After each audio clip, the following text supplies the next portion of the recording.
বুঝলে হবে।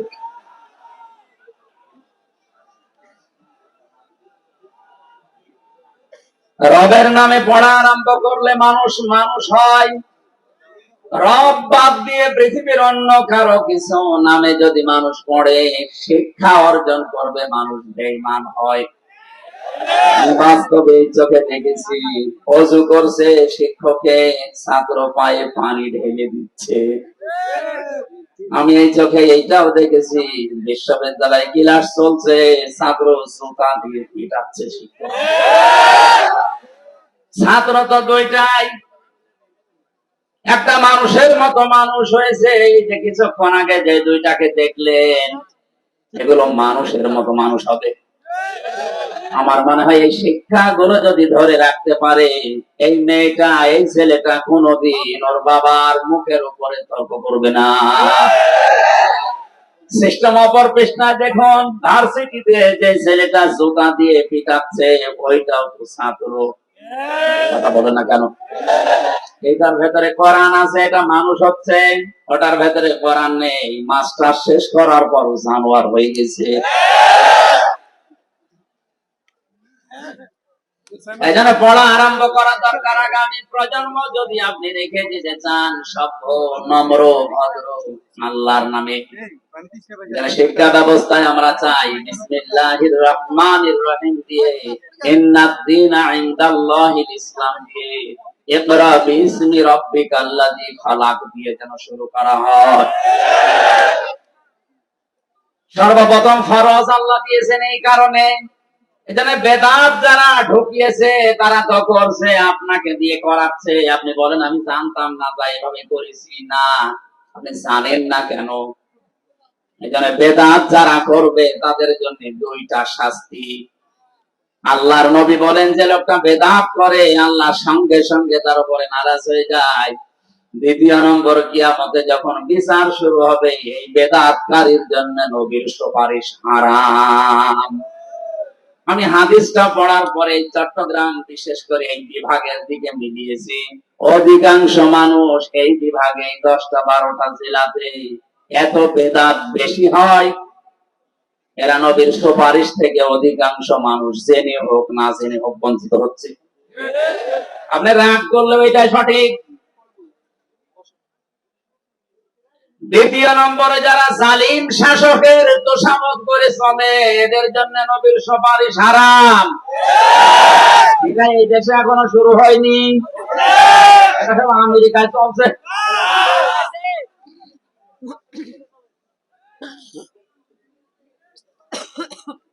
এই জন্য হারাজন শব্দের যে ব্যাখ্যাটা বলেছিলাম, আমার মনে ভয়, ভীতি, সংশয়, সন্দেহ কোনো কিছু যেন কাজ না করে।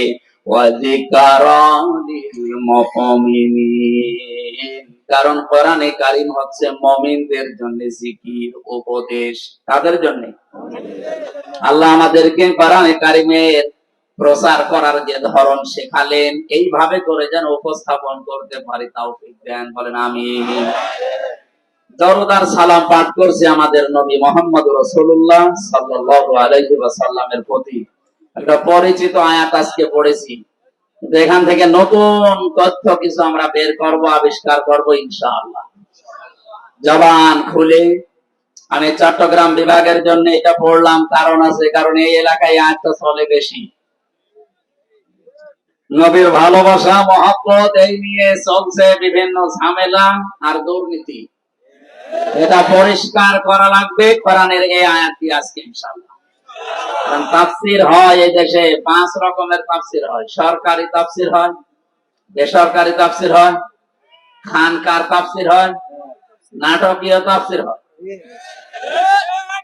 আর দরকারি কোরআনিক তাফসীর হয়। আমরা কোরআনে কারীমের যে তাফসীর ও কোরআন মাহফিল লিখেছেন, এর হক আদায় করার চেষ্টা চালাবো ইনশাআল্লাহ।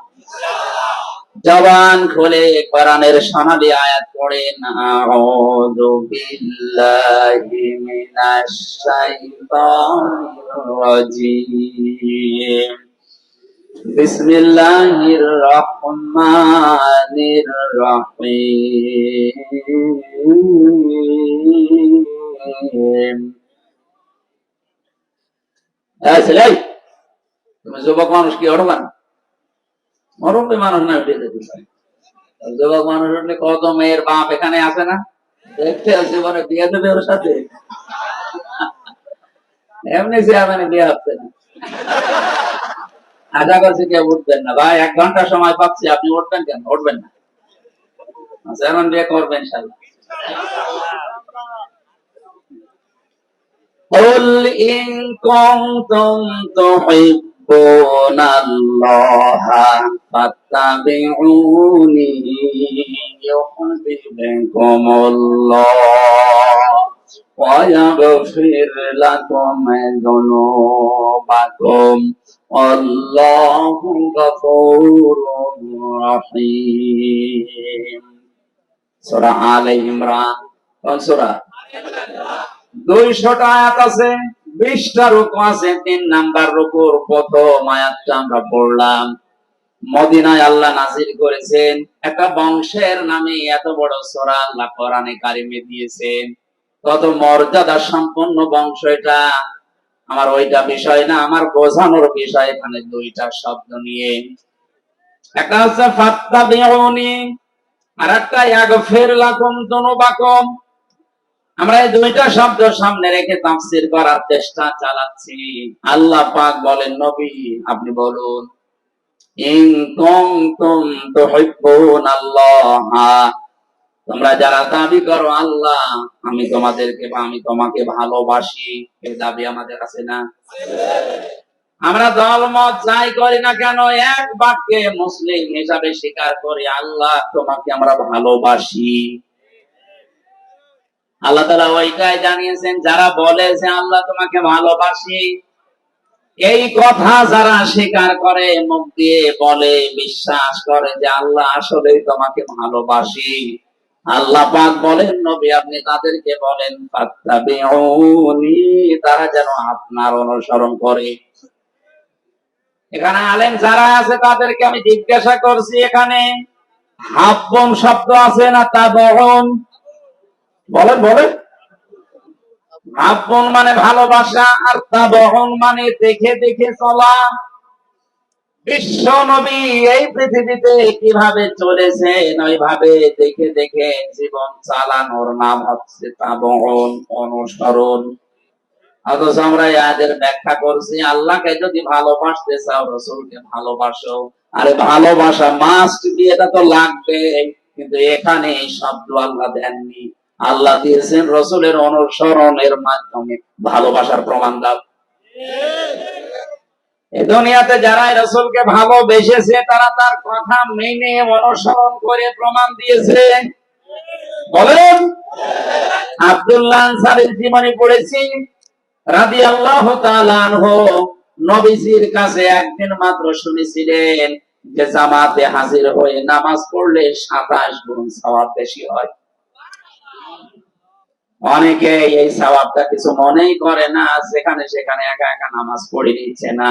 যদি কেউ জামাতে হাজির হয়ে নামাজ পড়তে পারে, একা একা 27 বার নামাজ পড়লে যে সওয়াব হবে, একবার জামাতে হাজির হয়ে নামাজ পড়লে ওই সওয়াব হবে।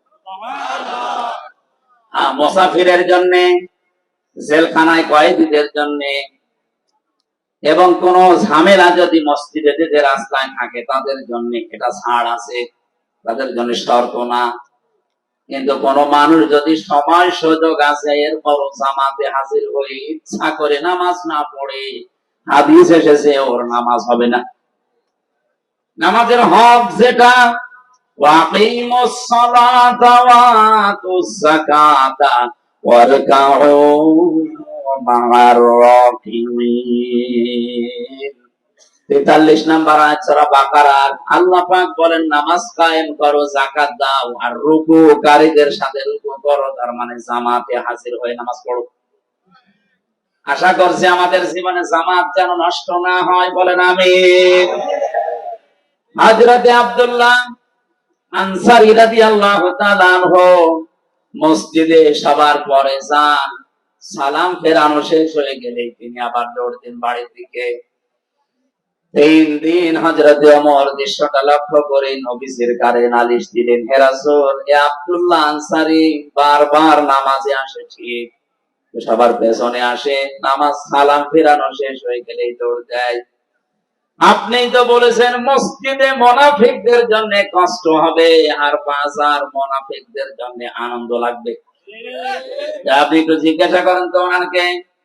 আল্লাহর নবী বলেন, আন্দাজে কোনো কথা বলা, ধারণা করা ঠিক না, চলো দেখি। চারজন সাহাবী নিয়ে নবীজি তার বাড়ির সামনে গিয়ে সালাম দিলেন, আসসালামু আলাইকুম ইয়া আহলাল বাইত।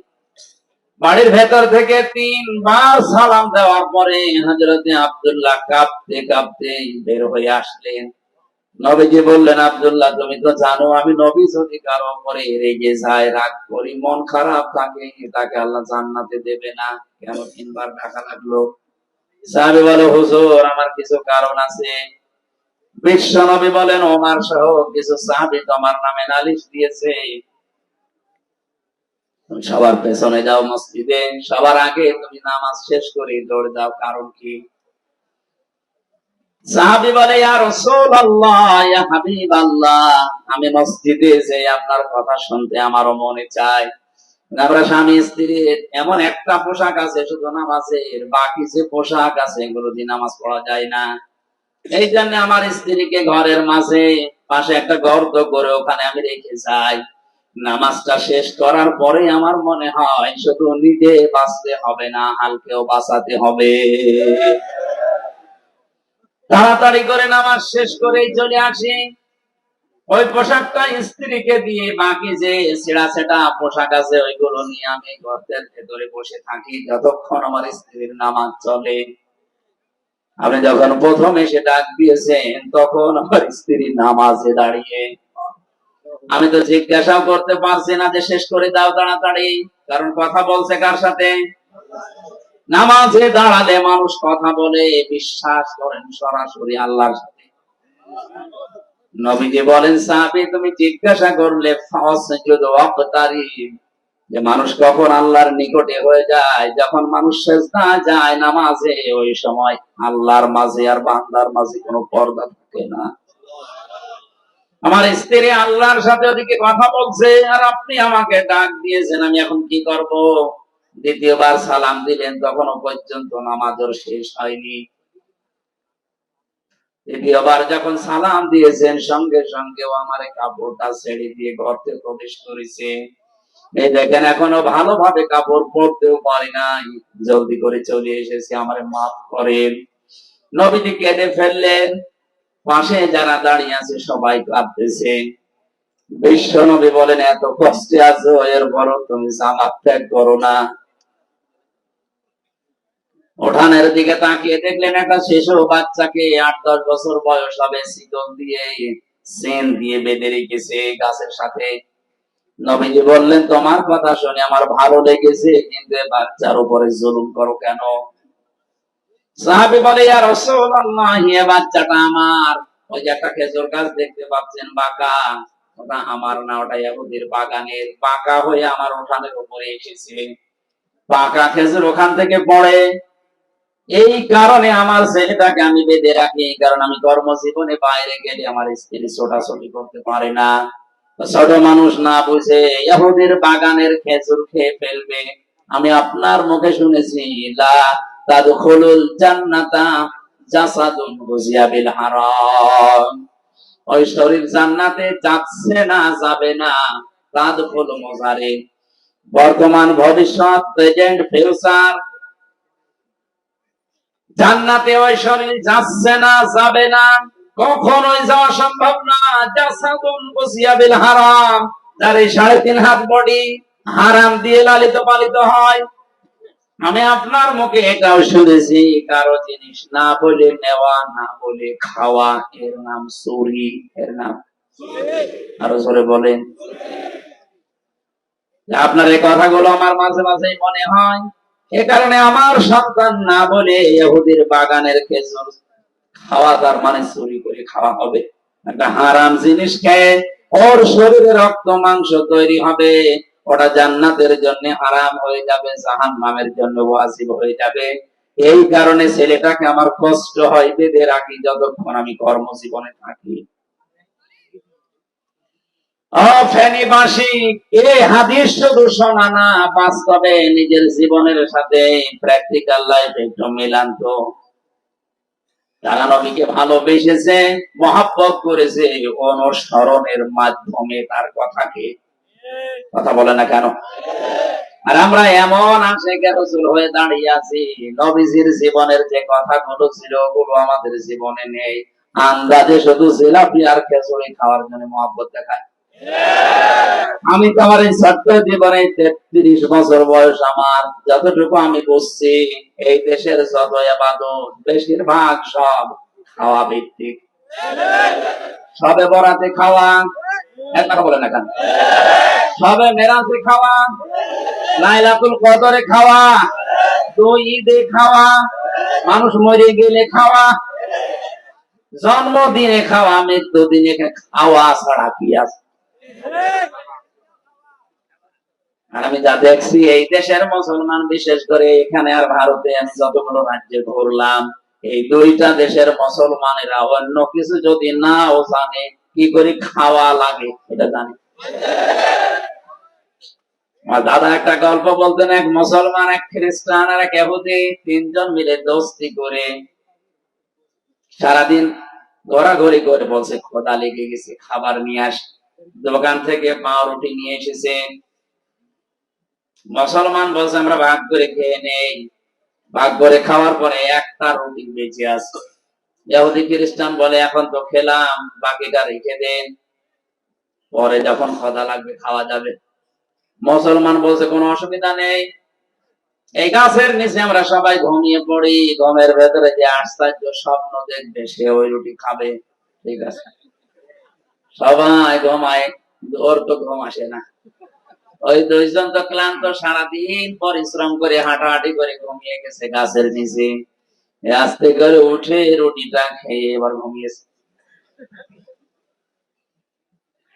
খ্রিস্টান উঠে ডাক দিয়ে বলছে ওঠেন। কেন? আমি এমন আশ্চর্য স্বপ্ন দেখলাম, স্বপ্নের ভেতরে দেখি প্রথম আসমানে আমার নবী হযরত ঈসা আলাইহিস সালাম আমাকে ডাক দিয়ে বুকে জড়িয়ে বলে, উম্মত আমি তোর উপরে খুশি, ওই যে রুটি আছে ওই খাবে। রুটি তো আমার হয়ে গেছে, আপনারা ওঠেন না কেন? ইহুদি ডাক দিয়ে বলে তোমার স্বপ্ন হইলো, তুমি তো প্রথম আসমানে। আমার নবী হযরত ঈসা মুসা আলাইহিস সালাম ষষ্ঠ আসমানে আমারে ডাক দিয়ে বুকে জমা দিয়ে, কপালে জমা দিয়ে বুকে জড়িয়ে বলছে, উম্মত তোর বাস্তব জীবনের উপর আমি রাজি আছি, ওই যে রুটি আছে খেয়ে নে। এত বড় জায়গায় ষষ্ঠ আসমানে আল্লাহর সাথে যিনি কথা বলতেন, মুসা নবী, তিনি যদি এ কথা বলতে পারেন যে রুটি তো আমার, মুসলমান তো জেগে ঘুমাচ্ছে, ওঠে না। ওরা যখন কথা দিয়ে চিমটি দিয়ে তুলেছে, বলেন কি ওঠো না কেন, রুটি তো আমাদের হয়ে গেছে। কিন্তু সবই শুনছে, ডাক দিয়ে বলছে তোমাদের স্বপ্ন হলো। তোমরা যখন ঘুমিয়ে গিয়েছো, আমি দেখি বিশাল এক দৈত্য দানব আমার সামনে এসে বলছে, এই মুসলমান যদি বাঁচতে চাস রুটি খা। জীবন বাঁচানোর তাগিদে রুটি খেয়ে ফেলছি। ইহুদি খ্রিস্টান ডাক দিয়ে বলে, ভাই এত বড় বিপদ গেল, আমাদের ডাকতে পারলি না? একজন আছে প্রথম আসমানে আর একজন ষষ্ঠ আসমান। ওরা বলছে ঠিক আছে, বিপদ কেটে গেছে, এই ভালো। কি করে খাওয়া লাগে ধান্দা করে, এটা আমরা সবচেয়ে বেশি জানি। নবীর মহব্বত দেখাতে গিয়ে তার জন্মদিন মৃত্যুদিন পালন করতে গিয়েও খাওয়া, অথচ তার অনুসরণ জীবনে আনে না। আল্লাহ ওইটাই জানিয়েছেন, যদি দাবি করো যে আল্লাহ তোমাকে ভালোবাসি, তোমাদের প্রথম নাম্বারে দায়িত্ব হচ্ছে আমার নবীর অনুসরণ করো, না নবীকে ভালোবাসো। তার অনুসরণ করা লাগবে, তার প্র্যাকটিক্যাল লাইফটা দেখে চলার মাধ্যমে, নাকি নবী সালা শেষ হয়ে গেল। শব্দের দিকে খেয়াল করেন তো, কেউ যদি অনুসরণ করে, আল্লাহ বলেন ইউহিব্বুকুমুল্লাহু, আমি আল্লাহ নিজে তাকে ভালোবাসা আরম্ভ করব। এখানে আলেম যারা আছেন বলেন তো, এখানে ইউহিব্বু এটা মুজারে নামাজি, মোজারের শব্দ এটা বর্তমান, ভবিষ্যৎ, প্রেজেন্ট, ফিউচার। আল্লাহ মাঝে অতীত শব্দ দেননি যে আপনি অনুসরণ আরম্ভ করেছেন, আল্লাহ আপনাকে ভালোবাসা শুরু করেছিলেন না।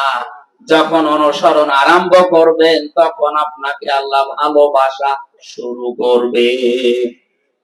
এখন আমার প্রশ্ন, এই অনুসরণ কি আংশিক না পূর্ণাঙ্গ? আরো জোরে। আংশিক অনুসরণ যারা করেছিল তাদেরকে আল্লাহ ভালোবাসেনি, তাদেরকে আল্লাহ মাফও করেনি, জান্নাতেও দেয়নি। এই কথা বলেন এখন। আর বাস্তব উদাহরণ, নবীর দুই চাচা আবু তালেব আর আবু লাহাব, এ দুইজন নবীকে অনুসরণ করেনি কিন্তু ভালোবেসেছিল। এত ভালোবাসা দিয়েছিল, আবু তালেব নিজের সন্তান আলীকে কাছে রাখতো না, রাতের বেলা এতিম মোহাম্মদ ভাতিজা তারে রাখতো কাছে, সারাটা জীবন আগলিয়ে রেখেছিল। হাদিসটা যদিও দুর্বল, আমি শিক্ষার জন্য বলছি, খেয়াল করেন। কিয়ামতের ময়দানে এ আবু তালেবের পায়ের নিচে জাহান্নামের দুইটা ফিতা লাগিয়ে দেবে, এটা আমরা জানি কিনা? মাথার মগজ পর্যন্ত টকবক করে ফুটবে। হাদিসের ব্যাখ্যায় আমি দেখেছি ওর পুরা শরীরের কোন জায়গায় জাহান্নামের আগুন লাগবে না, শুধুমাত্র পায়ে। কোথায়? আর জোরে বলেন। পায়ে লাগবে। এই কারণে, কারণ ওর শরীরের সব জায়গায় নবীর শরীর কাজ হয়েছিল। কোন সময় চোমা দিয়েছে, কোন সময় মাথায় নিয়েছে, কোন সময় বুকে নিয়েছে, পিঠে নিয়েছে, কিন্তু পায়ের কাছে কোনদিন রাখে নাই। এই কারণে আল্লাহর নবীর শরীর, ওর শরীরের যেখানে যেখানে লেগেছে ওই জায়গাগুলোতে জাহান্নামের আগুন লাগবে না, শুধুমাত্র পা দিয়ে কোনদিন স্পর্শ হয়নি, এজন্য পায়ে লাগিয়ে দেবে আগুন। কি ভালোবাসা ছিল তার জীবনে, আপনি লক্ষ্য করেন। কাফেররা এসে যখন বলেছিল, আবু তালেব আপনারে ভাতিজা এই ভাইয়ের ছেলেকে নিষেধ করেন, যদিও চাচা বিভিন্ন জিনিসের অফার দিয়েছিল, নবীজি আসার পরে তাকে ডাক দিয়ে বলে, মুহাম্মদ ওরা এসেছিল এই অফার গুলো দিয়েছে, তুমি কি করবা? বিশ্ব নবী বলেন, চাচা ওরা যেটা দিতে চায়, সুন্দরী নারী, গাড়ি বাড়ি, ক্ষমতা, ধন সম্পদ, এগুলো তো দেওয়া সম্ভব। যেটা দেওয়া সম্ভব না, আকাশের ওই চাঁদ যদি আমার বাম হাতে, সূর্য যদি ডান হাতে এনে দেয়, যে কালেমাটা নিয়ে এসেছি, 1 সেকেন্ডের জন্য এ দাওয়াত বন্ধ করা সম্ভব না। ওই দিন আবু তালেবের ভাষা শুনে ডাক দিয়ে বলেছে, ভাতিজা মুহাম্মদ তোমার কাজ তুমি চালিয়ে যাও, আমি তোমার ধর্ম গ্রহণ করলাম না, কিন্তু তোমারে আমি বাধা দেব না। কেউ বাধা দিতে আসলেও আমি তারে নিচে ঠেকাবো। আপনি এই ভূমিকাও রাখতে পারেন না। এত কঠোর অবস্থায় ছিল আবু তালেব, এরকম ভয়ঙ্কর মুহূর্তেও ছিল তার পেছনে। এরপরেও লোকটা যেদিন মারা যাচ্ছিল, বিশ্ব নবী এসে তার বালিশের কাছে বসে বসে বলেছিলেন, ইয়া আম্মি আবি তালিব, লা ইলাহা ইল্লাল্লাহ হাজ্জুল লাকা ইনদাল্লাহি ইয়াউমাল কিয়ামাহ, রাহুল বুখারী। হে চাচা, জোরে বলা লাগবে না, শুধু আমার কানের কাছে মুখ নিয়ে আস্তে করে বলেন, লা ইলাহা ইল্লাল্লাহ। আপনি মুহাম্মাদুর রাসূলুল্লাহ বলার দরকার নেই, শুধু আল্লাহর ঘোষণাটা দেন, কিয়ামতের দিন আমি ঝগড়া করে আপনাকে জান্নাতে নিয়ে যাব। পাশে আবু জেহেল আর আবু সুফিয়ান দাঁড়িয়েছিল, ডাক দিয়ে বলেন, নেতা পড়বা, সারা জীবন বাপ দাদার ধর্ম অনুসরণ করলে, এখন ভাতিজার নতুন ধর্ম গ্রহণ করে কলঙ্কিত হবা, মানুষ তোমার ভীরু বলবে, কাপুরুষ বলবে। আবু তালিব ডাক দিয়ে বলে, ভাতিজা মুহাম্মদ আমারে মাফ করে দিও, তোমার কালিমাটা আমি পড়তে পারলাম না। জোরে বলেন নাউযুবিল্লাহ। নবীজির মন খারাপ হয়ে গেল। সঙ্গে সঙ্গে কোরআনে কারিমের আয়াত আল্লাহ নাযিল করলেন, ইন্নাকা লা তাহদি মান আহবাবতা ওয়ালাকিন্নাল্লাহা ইয়াহদি মান ইয়াশা ওয়া হুয়া আ'লামু বিল মুহতাদিন। সূরা কাসাসের 56 নম্বর আয়াতে আল্লাহ পাক বলেন, হে নবী আপনি মন খারাপ করেন কেন? হেদায়েত তো আপনার হাতে দেয়নি যে যাকে ইচ্ছা তাকে দিয়ে দেবেন। এই লোকটা আপনার চাচা, আমি জানি, সারা জীবন আপনাকে ভালোবাসা দিয়েছে, বুকে আগলিয়ে রেখেছে, বলে পিঠে নিয়ে মানুষ করেছে, আমি দেখেছি। কিন্তু লোকটা আপনার অনুসরণ করে নাই। এই জন্য আমি আল্লাহ ওকে মাফ করি নাই। হেদায়েত কে পাবে ওটা আপনার চাইতে আমি আল্লাহ ভালো জানি। এরপরেও নবীজি ওর কবরের পাশে দাঁড়িয়ে দুহাত তুলে দোয়া করেছে, রব্বুল আলামিন তুমি আমার চাচা আবু তালেবকে মাফ করে দাও। কারণ তার যে শ্রম, তার যে কষ্ট আমার জীবনে আমি তো দেখেছি, তুমি আমার চাচাকে মাফ করে দাও। সঙ্গে সঙ্গে জিবরাইল এসে বলে, হে নবী হাত নামান। কার জন্য হাত তুলেছেন? মা কানা লিন-নাবিয়্যি ওয়াল্লাযীনা আমানু আইয়াস্তাগফিরু লিল-মুশরিকিন ওয়ালাউ কানু উলি কুরবা মিন বা'দি মা তাবায়্যানা লাহুম আন্নাহুম আসহাবুল জাহিম। সূরা তাওবা 113 নম্বর আয়াত। আল্লাহ পাক বলেন, হে নবী হাত নামান। কার জন্য হাত তুলেছেন? এ লোকটা আপনার চাচা, এটা তো আমি জানি। আপনাকে সারা জীবন ভালোবেসেছি, আমি দেখেছি। কিন্তু লোকটা তো মুশরিক। লোকটা কি? কোন নবীর জন্য, কোন ইমানদারের জন্য জায়েজ না, শোভনীয় না, উচিত না, এটা বৈধ না যে কোন মুশরিকের জন্য আমি আল্লাহর কাছে ক্ষমা চাবে। কাকে বলছে? নবীকে। বলেন বলেন। নবীজিকে যদি এ কথা বলতে পারে, ওয়ালাউ কানু উলি কুরবা, যদিও নিকট আত্মীয় হয়, এটা আপনার, তাও আপনি পারবেন না। অথচ বাংলাদেশে টাটকা মুশরিক মরে যায়, আমরা দোয়া করে জান্নাতে দিয়ে আসি, মনে হয় কন্ট্রাক্টর নিয়েছে। আর ওরাও পাগল, ওরা মনে করে না এত বড় হুজুর দোয়া করছে আল্লাহ জান্নাত দেবে। নবীর হাত আল্লাহ ফেরত দিচ্ছে, আমির হামজার হাতের উপর বাড়ি মারবে না? কি বিশ্বাসে আরে আপনি মানুষগুলো এত ভালোবাসা সারা জীবন দেওয়ার পরে নবীজির হাত যদি আল্লাহ ফেরত দেয়, চাচা মুশরিক আর টাটকা মুশরিক মরে যায়। 14টা গরু জবাই করে আমরা দোয়া করে জান্নাতে দিয়ে আসছি। জান্নাত বাবার নাকি? এই ধোঁকা দিয়ে বোকা বানিয়ে রেখেছে অনেককে, এটা থেকে বেরিয়ে আসে। ভালোবাসা দিয়ে যদি জান্নাত পাওয়া যেত, আবু তালেবকে জান্নাত দেওয়া লাগতো। ওর অনুসরণ ছিল না, কি ছিল না? আর একজন চাচার নাম আমরা জানি, আবু লাহাব। এই লোকটা এত ভালোবেসেছিল নবীর জন্মের সময়, বিশ্ব নবীর জন্মের দিন ওর নিজের টাকায় ক্রয় করা বাদী দাসী সুহাইবিয়া এসে ডাক দিয়ে বলেছে, মালিক আপনার মরা ভাই আব্দুল্লাহর একটা সন্তান হয়েছে। আবু লাহাব ডাক দিয়ে বলে, দেখো জীবনে কোনোদিন তুমি আমার কথার অবাধ্য হয়ে বাড়ির বাইরে যাওনি, আজকে কোথায় গিয়েছিলে?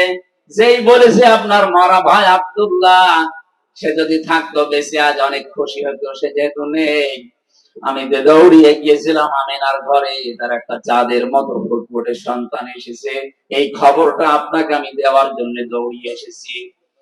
আবু লাহাবের রাগ ছিল, এরপরও সঙ্গে সঙ্গে ভাতিজার কথা শোনার পরে অনেক সময় ডাক দিয়ে বলেছে, সুহাইবিয়া আমার ভাই আব্দুল্লাহ থাকলে অনেক খুশি হতো, ভাই যখন নেই আমি তো এই ছেলেটার চাচা, এত খুশির সংবাদ আমারে দিলে, এই 2টা আঙ্গুল দিয়ে বলেছিল তোরে আমি মুক্ত করে দিলাম, যা তোর আর আমার বাড়িতে কাজ করা লাগবে না। বলেন তো কত ভালোবাসা থাকলে নিজের টাকায় কেনা এত বড় একটা বাদীকে মুক্ত করে দিতে পারে? আপনি তো 2 টাকাও দিতে চান না। ভালোবাসা কম ছিল না, কিন্তু তার বিরুদ্ধে আমার আল্লাহ কোরআনের আয়াত নাযিল করেছে। যখনই বিশ্ব নবী কালেমার দাওয়াত দিয়েছে, লোকটা অনুসরণ করে নাই, আগের ভালোবাসাও ভুলে গেছে, অনুসরণ বাদ দিয়ে পাথর মেরেছে। কথা বলেন না কেন?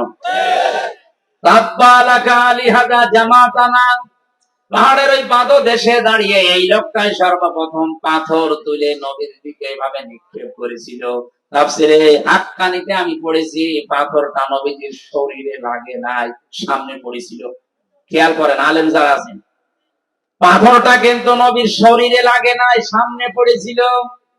যেহেতু সর্বপ্রথম পাথর তুলে এভাবে নিক্ষেপ করেছে, আল্লাহ এত বেশি রাগ করেছিলেন ওই সময়, ওরা কোরআনের ভেতরে ওর নামে আল্লাহ একটা সূরা নাযিল করেছেন। তাব্বাত ইয়াদা আবি লাহাবি ওয়া তাব। আল্লাহ পাক বলেন ধ্বংস হয়ে যাক আবু লাহাবের দুই হাত এবং সে নিজে, এবং ধ্বংস হয়েছে।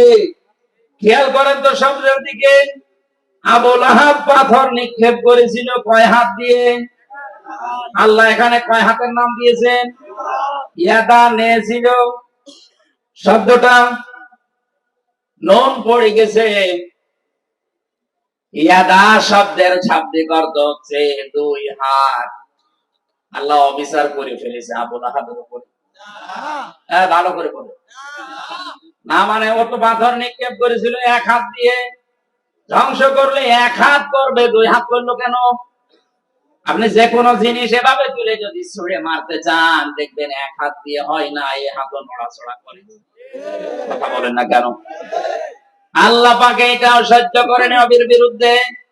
এ হাত দিয়ে যদিও পাথর মেরেছে, পাথরটা শরীরে না লেগে সামনে পড়েছিল, কিন্তু এই হাত কিছুই করে নাই, শুধু নড়াচড়া করে সাপোর্ট দিয়েছে। এই জন্য এই হাতও আল্লাহ ধ্বংস করে দিয়েছে। আজ বিশ্বে যারা বিশ্ব নবী এবং তার আলেমদের বিরুদ্ধে এই হাত, ক্ষমতার হাত, সম্পদের হাত ব্যবহার করছেন, আর পেছন দরজা দিয়ে বাম হাতের মতো অনেকেই নাড়াচাড়া দিয়ে সাপোর্ট দিচ্ছে। আমি নিচে নামলাম না, এরপরেও যদি না বোঝার ভান করে থাকেন, এদিকে আসেন। ওর যদি দুই হাতি ধ্বংস হয়ে যায়, আপনার কিছু থাকবে? ওর শুধু ধ্বংস হয়েছে তা না, মা গনা আনুহু মালুহু ওয়া মা কাসাব। ও যা অর্জন করেছিল সম্পদ, ক্ষমতাও, কিন্তু মন্ত্রী ছিল, ওর কিচ্ছু কাজে আসে না নবীর বিরুদ্ধে অবস্থান নেওয়ার কারণে। ওর ভালোবাসা জীবনে কম ছিল। আরো জোরে বলেন। ও যে জাহান্নামে গেছে, আর কারো ফতোয়া লাগবে? এর পরবর্তী আয়াতে আল্লাহ বলেন সায়াসলা নারন যাতা লাহাব। অতি শীঘ্রই আমি আল্লাহ তাকে লেলিহান অগ্নিকুণ্ডে প্রবেশ করাবো। আল্লাহ যদি বলেন প্রবেশ করাবো, এখানে কোনো সন্দেহ? শুধু এতটুকু আল্লাহ শেষ করানি, আমরাতুহু, তার স্ত্রীকেও দেব। আমার প্রশ্ন হচ্ছে, তার স্ত্রীর দোষটা কি? হ্যাঁ, স্ত্রীর দোষ ছিল এই দলে দলে বিশ্ব নবীকে অপমান করার জন্য এই উম্মে জামিল নামে এই মহিলা স্বামীকে পরামর্শ দিত আর গুতাতো বাড়ি থেকে, এটা করেন এটা করেন।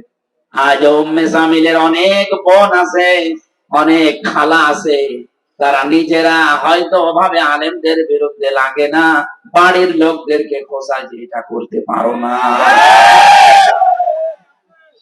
উম্মে জামিলকে আল্লাহ যদি আয়াত নাযিল করে জাহান্নামী ঘোষণা দেয়, আপনিও জাহান্নামী যদি আলেমদের পেছনে এভাবে লিখে থাকেন। দুইজন চাচার কথা বললাম, দুইজনই শুধু ভালোবাসা ভালোবাসা ভালোবাসা, অনুসরণ ছিল না। দুইজনেই জাহান্নামী, দুইজনেই। আরো জোরে বলেন। সিস্টেম অপর পৃষ্ঠায় দেখুন, আরো দুইজন চাচার নাম আমরা জানি, একজন আব্বাস আর একজন হামজা রিদওয়ানুল্লাহি তাআলা আলাইহিম আজমাইন।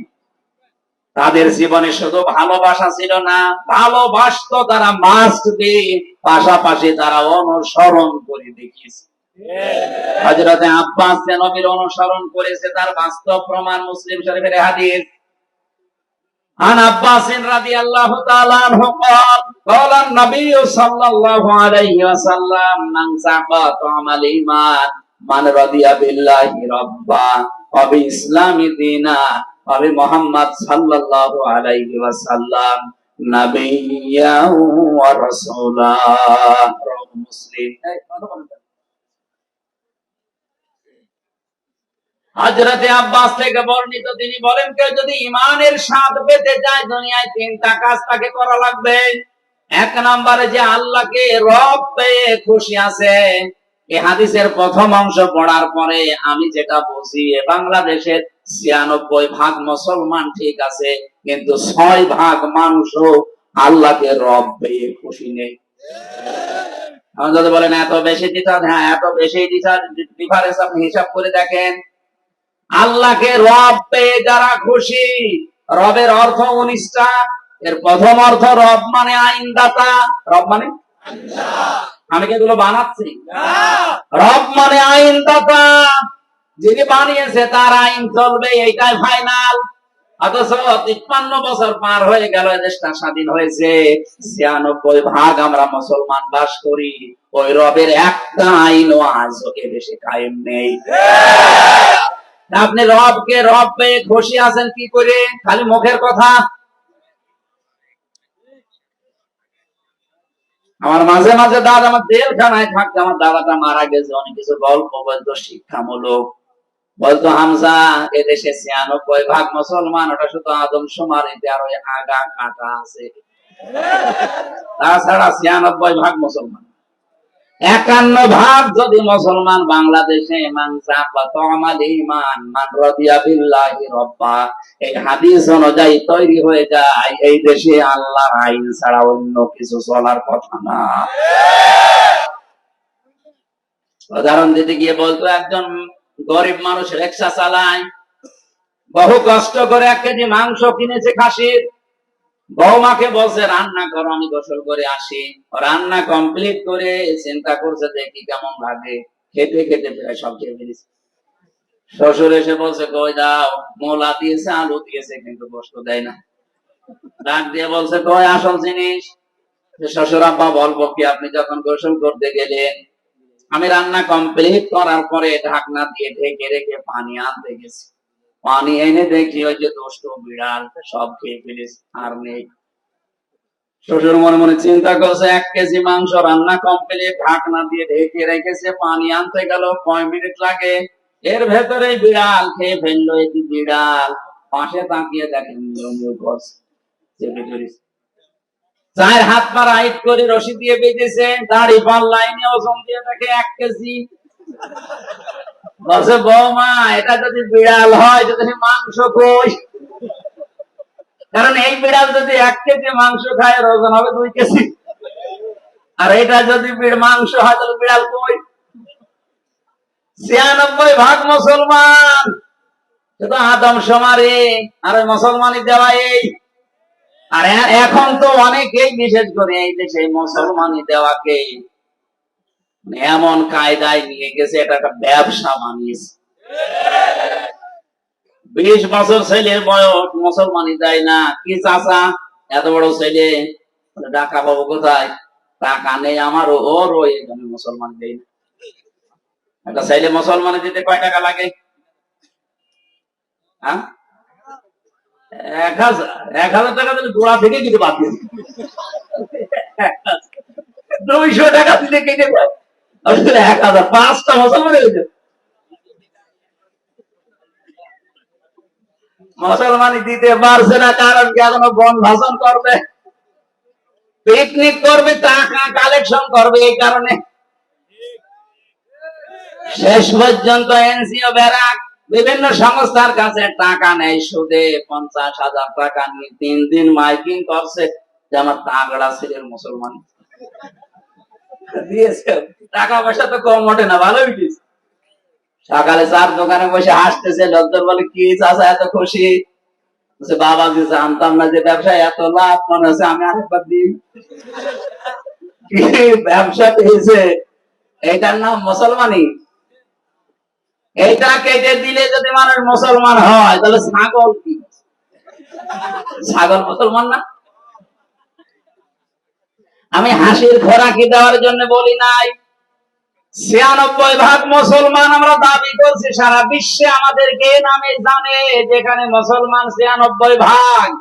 অথচ ইমান, আমরা ইমানের স্বাদ পাই না, কারণ আল্লাহকে আমরা রব পেয়ে খুশি না। হযরত আব্বাস রাদিয়াল্লাহু তাআলা আনহু আল্লাহকে রব পেয়ে খুশি, কথা বলেন না কেন? উনি আল্লাহকে রব পেয়ে খুশি ছিলেন। দ্বিতীয় নম্বরে ইসলামকে জীবন ব্যবস্থা হিসাবে পেয়ে উনি খুশি ছিলেন। আল্লাহর নবীকে আদর্শ পেয়ে উনি খুশি ছিলেন। এই জন্য তিনি ইমানের স্বাদ পেয়ে এই হাদিসটা বর্ণনা করেছেন। জোরে বলেন সুবহানাল্লাহ। উনি যে জান্নাতি তার প্রমাণ সূরা বাইয়িনার শেষ আয়াত, আল্লাহ পাক সাহাবীদের জন্য এই আয়াতটা নাযিল করেছেন, রাদিয়াল্লাহু আনহুম ওয়া রাদু আন। আমি আল্লাহ এদের উপরে রাজি হয়ে গেছি, এরা যেমন আমার উপরে রাজি। তার মানে হযরতে আব্বাস শুধু ভালোবাসা দেননি, পাশাপাশি তিনি নবীর অনুসরণ করে দেখিয়েছেন, এই জন্য জান্নাতি। কথা বলেন না কেন? আর একজন চাচার দিকে তাকান, হযরতে হামজা। উনি শুধু ভালোবেসেছেন তা না, তার জীবনী পড়তে গিয়ে দেখেছি তাকে 70 টুকরা করেছে, তার লজ্জা স্থান পর্যন্ত 3 টুকরা করেছে, এরপরেও তিনি নবীর আদর্শ ছেড়ে দেননি। কথা বলেন না কেন? মানে নবীকে ভালোবেসেছেন একদিকে, এ ভালোবাসার প্রমাণ দিতে গিয়ে জীবন পর্যন্ত দিয়েছেন। আল্লাহর নবীর আদর্শটা এত বেশি অনুপ্রাণিত হয়ে গ্রহণ করেছিলেন, যেদিন নবীর মাথা ফাটা অবস্থায় দেখলেন, স্বীকার করে বাড়িতে আসার পরে তার স্ত্রী মুখ ভার করে বসে আছে, ডাক দিয়ে বলে, স্ত্রী মুখ ভার করে আসো। বলে, মুখ ভার করবো না, তোমার এতিম ভাতিজা মোহাম্মদকে আবু জেহেল রড দিয়ে মাথার উপরে পিটিয়ে রক্ত বের করে দিয়ে কাবার পাশে শুইয়ে রেখেছে। ওই অবস্থায় তীর ধনুক নিয়ে আবু জেহেলকে ওইভাবে আঘাত করার পরে নবীর কাছে গিয়েছে, ডাক দিয়ে বলে, মোহাম্মদ তোমাকে যেভাবে মেরেছিল আমি ঠিক ওইভাবেই মেরে এসেছি, তুমি কি খুশি হয়েছো? বিশ্ব নবী বলেন, চাচা আমি খুশি হতে পারলাম না। হামজা ডাক দিয়ে বলে, ভাতিজা কি করলে তুমি খুশি হবে বলো, আমি আজকে তাই করব। নবীজি বলেছিলেন, চাচা আপনি কি সত্যি আমাকে খুশি দেখতে চান? বলে, হ্যাঁ। আবু জেহেল না এরকম হাজারো আবু জেহেলের মাথা ফাটিয়ে প্রতিশোধ নিলে আমি খুশি না, যদি আপনি আমার আদর্শটা মেনে নেন, আমার আনিত কালেমা যদি পড়তে পারে, আমি খুশি হয়ে যাব। হযরতে হামজা ওই দিনই বলেছে, ভাতিজা প্রতিশোধে যখন তুমি বিশ্বাসী না, তোমার চরিত্র তো আমি আগে জানি, পেছনের দিকে আমি আর তাকালাম না, সব কিছু ছেড়ে দিয়ে তোমার আদর্শে অনুপ্রাণিত হয়ে আমি তোমার কালেমা স্বীকার করে নিলাম। হযরতে হামজাকে 70 টুকরা করে তার কলিজা বের করে চিবিয়েছে, 3 টুকরা করেছে লজ্জা স্থানের, পরও তিনি ছেড়ে যাননি। তিনি জান্নাতি না জাহান্নামী? তিনি যে জান্নাতি তার প্রমাণ কোরআনে কারীম।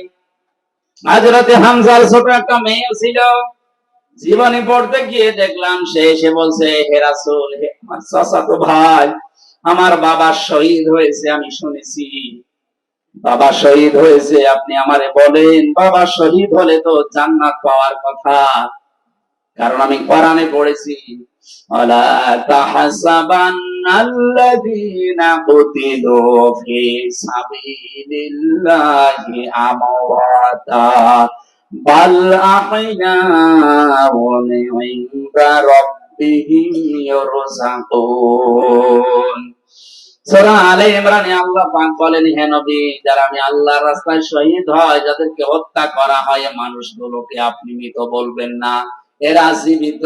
শুধু জীবিত না, এরা আমি আল্লাহর কাছে খাবার খাই। ধরে বলেন সুবহানাল্লাহ। হযরতে হামজা যে খাবার খেয়েছেন তার প্রমাণ হচ্ছে, মেয়েটা ডাক দিয়ে বলে, আমার বাবা জান্নাতে, এটা আমি দেখতে চাই। বিশ্বনবী বলেন, বোন আমার জান্নাতে আছে, আমি এখন দেখাবো কি করে। হঠাৎ করে আকাশের দিকে তাকিয়ে ছোট মেয়েটা বলছে, আব্বু আমি এখানে। বিশ্ব নবী বলেন, বোন কাকে ডাক দাও। মেয়েটা বলে, ইয়া রাসূলুল্লাহ, ওই যে আকাশের দিকে তাকিয়ে দেখলাম কিছু পাখিদের সাথে আমার বাবা পাখা লাগিয়ে উঠছে। নবীজি বলেন, বোন আমার ওটা আকাশ না, ওটা আল্লাহর জান্নাত, ফেরেশতাদের সাথে তোমার বাবা পাখা লাগিয়ে জান্নাতের ভেতরে ভ্রমণ করছে। হযরতে হামজা এতটুকু শেষ করেননি, কোন মানুষ যদি মারা যায় ঈমান নিয়ে, সে কবরে থাকবে, ঘুমিয়ে থাকবে, কিয়ামতের দিন একবারে উঠবে, এতটুকুই শেষ, আর কিছু নেই। যারা আলেম আছে তাদেরকে বলছে, রশিদ ভাই, যারা ঈমান নিয়ে মারা যাবে, কবরে থাকবে, ঘুমিয়ে থাকবে, কিয়ামতে যেদিন সিংহায় ফুৎকার দেওয়া হবে, ওই দিন উঠবে, আর কিছু আছে? কিন্তু কেউ যদি শহীদ হয়, শাহাদতের মরণ পায়, এই লোকটা মরণের পরে ঘুমাবে না, লোকটা জীবিত এবং আল্লাহ নিজে তাদেরকে খাবার খাওয়াবে। আমরা জানি মানুষ ঘুমিয়ে থাকলে খাবার খাওয়া, বলেন বলেন, জেগে থাকলে খাবার খাওয়া লাগে, আর খাবার খেলে রক্ত গোশত মাংস তৈরি হয়। হযরতে হামজাকে যেখানে কবর দিয়েছে, 30 বছর পরে কবরটা ভেঙে গিয়েছিল। মদিনা একবার প্রচন্ড ঢল হওয়ার কারণে পানির সাথে রক্ত ভেসে আসছিল। ওই সময় যারা তার সাথে যুদ্ধ করেছিল তাদের এখন মুরব্বী হয়ে গেছে। রক্ত অনুসন্ধান করতে গিয়ে দেখে 30 বছর আগে উহুদের ময়দানে হযরতে হামজাকে যত টুকরা টুকরা করেছিল, সেই সমস্ত জায়গা থেকে তাজা রক্ত ফিনকি দিয়ে বের হচ্ছে। যদি খাবার না খাবে, রক্ত এলো কোথায়? কথা বলছে না কেন? এই জন্য পৃথিবীতে যারা শহীদ হচ্ছে, যারা শাহাদতের মরণ পাচ্ছে, যারা গুম হয়ে যাচ্ছে, যাদেরকে বিনা কারণে হত্যা করা হচ্ছে, আপনি মৃত বলবেন না। আর ওদেরকে আল্লাহ এমনিতে এভাবে মরণও দেয় না। ওয়ালিয়ালামাল্লাহুল্লাযীনা আমানু ওয়া ইয়াত্তাখিযা মিনকুম শুহাদা। সূরা আলে ইমরান 140 নম্বর আয়াতের শেষের দিকে আছে, কিছু মানুষের জীবন যৌবন, কিছু মানুষের কর্মজীবন আমি আল্লাহর কাছে ভালো লাগে, ওদেরকে শাহাদতের মরণ দিয়ে আমি আল্লাহ ধন্য করি। জোরে বলেন সুবহানাল্লাহ। সুতরাং যারা শাহাদতের মরণ পাচ্ছে, উল্টা পাল্টা ধারণা করবেন না, ওরা কিন্তু জীবিত। 70-80 বছরে আর কি খেয়েছে, এখন কিয়ামত পর্যন্ত আল্লাহ নিজে তাদেরকে খাওয়াবে। এখানে জেলখানায় 3টা বছর আমার সারা জেলখানায় 3টা বছরে প্রতিদিনের তাহাজ্জুদের দোয়া ছিল, আল্লাহ তুমি আমারে মরণ দিও, আল্লাহুম্মা ইন্নী আসআলুকা শাহাদাতান ফি সাবিলিক। এমনি আমি মরণ চাই না, আল্লাহ যদি মরণ আমারে দাও, তুমি শাহাদতের মরণ দিও। কারণ 33 বছর আর কি খেয়েছি, শাহাদতের মরণ যদি আমি পাই, হযরতে হামজার মতো কিয়ামত পর্যন্ত জীবিত থাকতে পারবো, আল্লাহর জান্নাতি খাবার আল্লাহর হাতে খেতে পারবো। হযরতে হামজা, হযরতে আব্বাস, দুইজন নবীকে শুধু ভালোবাসা দিয়েই শেষ করেছে না অনুসরণ করেছে? এখানে 2জন জান্নাতি আর আগের 2জন। আপনার এখনো বিবেক খোলে না, খালি ভালোবাসা দিয়ে শেষ করে দেবেন?